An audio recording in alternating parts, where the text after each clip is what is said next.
জনতা ঠিক একই 24-এর মতো কাঁধে কাঁধ মিলিয়ে ঐক্যবদ্ধভাবে স্বাধীনতার যে গৌরবটা ছিনিয়ে এনেছিল, সেই গৌরব ছিনিয়ে আনার পরে যে ঐক্যবদ্ধ ছিল, স্বাধীনতার পরে এসে সেই দৃশ্য আমাদের কাছে অন্য রূপ নিয়েছিল।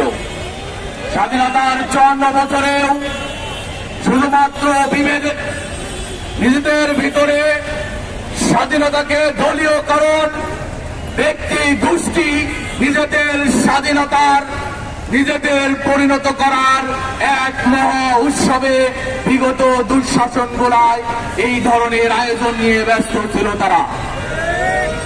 স্বাধীনতার মূল কথা ছিল সাম্য, মানবিক মর্যাদা, সামাজিক ন্যায় বিচার, যার কোনটি স্বাধীনতার 54 বছর গেলেও এ জাতি দেখেনি, বরং দেখেছে সাম্যহীন।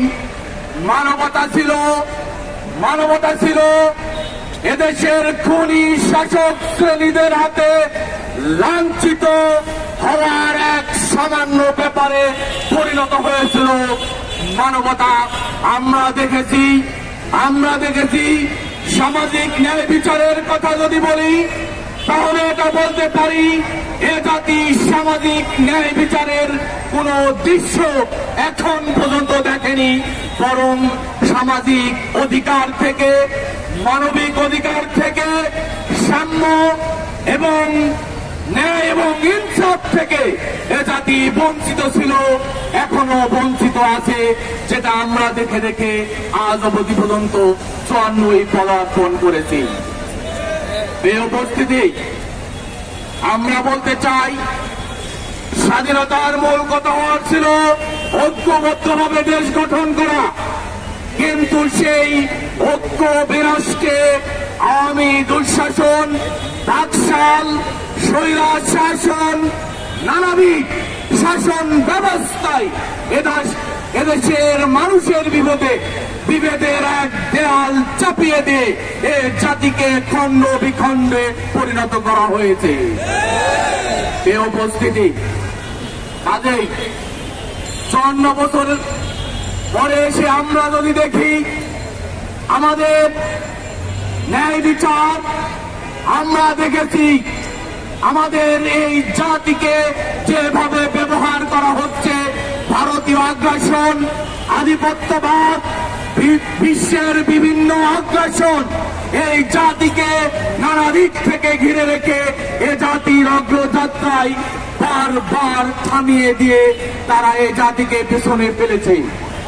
অথচ উচিত ছিল স্বাধীনতার 54 বছরে আমরা বিশ্বের মানচিত্রে আমাদের অবস্থানটাকে সুস্পষ্ট করে আমরা মাথা তুলে দাঁড়িয়ে বিশ্বকে জানিয়ে দেওয়া, বাংলাদেশ এই বিশ্বের অন্যতম একটি দেশ, কিন্তু আজ পর্যন্ত আমরা সেটা দেখি নাই, সেটা করতে পারি না। এই উপস্থিতি আমরা বলতে চাই, আজকের এই 54 বছর পরে এসে আমরা যদি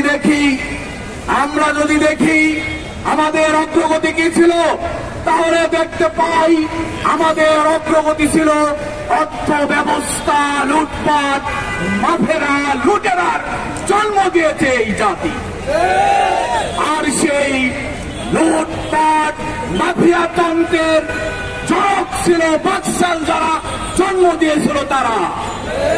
কাজে আমাদের অর্থ ব্যবস্থাকে তারা লুট করেছে, দিয়েছে হাজার কোটি, শত শত লক্ষ কোটি টাকা, তার জমিয়ে আয়েসি জীবন যাপনে ব্যস্ত।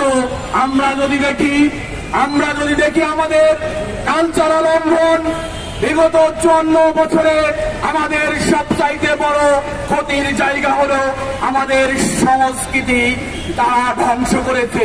পার্শ্ববর্তী দেশ, প্রতিবেশী দেশ থেকে শুরু করা বিশ্বের বিভিন্ন দেশ থেকে আমদানি করা সস্তা বস্তা পচা কালচার আমাদের উপর চাপিয়ে দিয়ে এ জাতির